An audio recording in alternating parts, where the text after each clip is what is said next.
நண்பர்கள் அனைவருக்குமா அன்பார்ந்த வணக்கம். இன்றைய பதிவில் செம்ம குவாலிட்டியில் ஜெர்சியில் ஒரு கன்று மாடுங்க, அதுவும் கிடாரி கன்று மாடுங்கன்று நல்ல தெளிவாக இருக்குது. ரொம்பவுமே கம்மி பட்ஜெட்டில் விற்பனைக்கு வந்திருக்குது. நல்ல ஃபேட்டனஸ் எதிர்பார்க்கக்கூடிய மாடு தான், சுழித்தப்பலாம் எதுவும் இல்லைன்னு சொல்லியிருக்காங்க. இந்த மாடுங்கன்று எந்த ஊர்லேருந்து விற்பனைக்கு வந்திருக்குது, இந்த மாட்டோட கறவைத்திறன், விலை நிலவரம் எல்லாமே தெளிவாக பார்க்கலாம் வாங்க. மாடு வந்து 2ஆம் ஈத்து மாடு அப்படின்னு தான் சொல்லியிருக்காங்க. பல் வந்து கடைப்பல்லுங்க, கண்ணு போட்டு ஒரு வாரம் ஆச்சு அப்படின்னு தான் சொல்லியிருக்காங்க.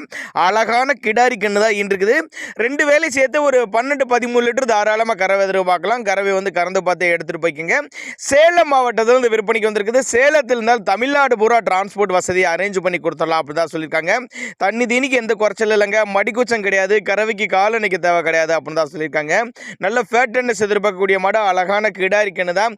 இதனோட விற்பனை விலை எவ்வளோன்னு கேட்டிங்கன்னா ஒரு 48,500 சொல்லியிருக்காங்க. 48,500 சொன்னால் ஃபிக்ஸட் ப்ரைஸ் கிடையாதுங்க, விலை அனுசரித்து பண்ணி கொடுத்துடலாம் அப்படின்னு தான் நம்மளோட விற்பனையாக தெரிஞ்சுக்க. அப்படி மாடு 2ஆம் ஈத்து மாடு, பல் வந்து கடைப்பல்லுன்னு சொல்லியிருக்காங்க. கிடாரி கன்று தான் ஈன்றிருக்குது. ஒரு 12-13 லிட்டர் தாராளமாக கறவை எதிர்பார்க்கலாம். 48,500 விலை சொல்லியிருக்காங்க. அனுசரிப்பு உண்டுன்னு தான் சொல்லியிருக்காங்க.